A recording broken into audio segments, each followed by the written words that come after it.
The debt ceiling is a statutory limit on the amount of federal debt outstanding at any given time.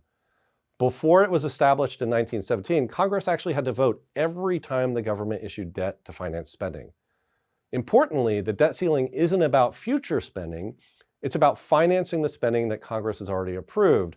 It's about paying the check you've already written. Politicians typically use the debt ceiling as leverage in negotiations and generally find a way to come to an agreement, perhaps unsurprisingly, often at the last minute.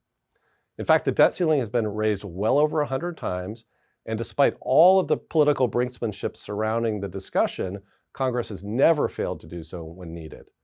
So while uncertainty over when Congress may act to address the debt ceiling can contribute to some short-term jitters in the market, as investors generally seem to forget about prior debt ceiling standoffs, history actually shows that these perennial political fights have really had minimal long-term effects for stocks. And it's certainly hard to point to a bear market or recession that was sparked by these debt ceiling debacles. What about a government shutdown? When the government is shut down, it's been short-lived, and stocks have generally been higher when you look out over the next 6 to 12 months. Importantly, a shutdown does not mean a default.